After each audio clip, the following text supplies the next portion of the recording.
a great start to the Nets and the Lakers. LeBron James and his son, watch this pass, a very significant one, a historic one. That's the first father-to-son assist in NBA history. That's Bronny with 3 under a minute left. Luka Doncic drills the deep step-back 3. Doncic would have 24 points in the first half alone. Into the fourth, Doncic again will get the tip out, and he will hit the mid-range jumper. Lakers lead. He did get his 16th tech in this game. If not rescinded, he will miss the next game against the Wizards. Late in the fourth, Doncic would drain the step-back triple. He finished the game with 41 points as the Lakers win 116. Are awesome. I believe that those two teams, one of those very highly probably is going to be in the finals. But I just will go back 1 year. I don't need to lean back on 2012 or 2007 because you know you and I have been around a long time. We can go back to that level. I will just go back 1 year where in March of last year, I saw this little engine that could start putting things together and start having impressive wins and their star player doing impressive stuff, and that was the Indiana Pacers. And so I am not in any way close to touching saying that Luka and the Lakers are going to go on that type of run. I am just going to point out that in the NBA, you sometimes see teams put things together health-wise and chemistry-wise and effort-wise, and things fall into place, and they take off. And I think what's happening with the Lakers right now is relevant. That's all I'm going to say. It is relevant. There's no doubt about it. But it doesn't mean they're going to the finals. And the reason why it doesn't mean that way is because, A, they're not good enough defensively to offset the combination of San Antonio and OKC. Probably. Beating one of them is possible. Beating both of them is highly unlikely. That's number one. Number two, they're the second worst in the league in terms of bench production.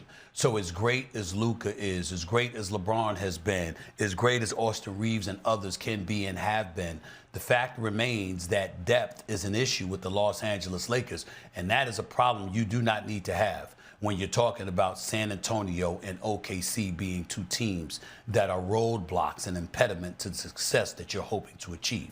That's really what this all comes down to. Luka is sensational. He's the league leader in scoring. He's third in the league in assists. We keep forgetting that. He's not just scoring. He's assisting in others scoring the basketball as well. We look at it, Austin Reeves. This is a brother that has arrived on the scene and put everybody on notice about how special he is. And we know he could put up buckets.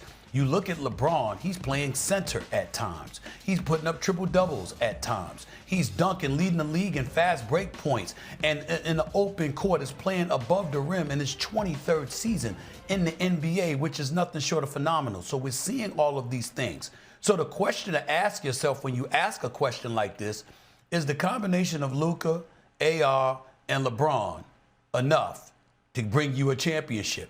And the answer is no, because it's asking too much of those three to do it all for you on both ends of the floor without getting spelled for because you can't give them a break because nobody comes off the bench to produce for them. That's what you're really, really looking at right now when you're talking about going up against a San Antonio and an OKC. I think the Lakers have a shot to beat San Antonio. I think that's a 7-game series. I really, really do. And in the 7th game with Luka and LeBron having to deal with that, it'd be interesting to see what San Antonio would do and how they'd rise to that occasion.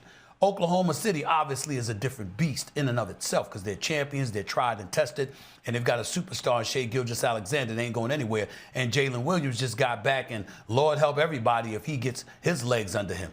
So those are all things to think about. But I think the answer to this question would be no, but it's not through any fault of Luka.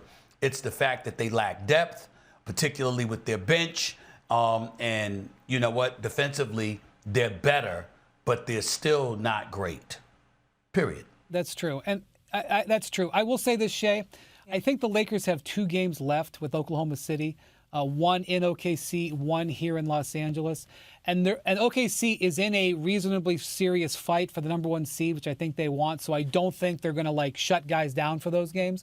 So while I think that the Lakers have really been impressive with this road trip and really worked so hard to get to the 3 seed, this is a better question to ask after seeing them play full power Oklahoma City over the next, I think. One tonight.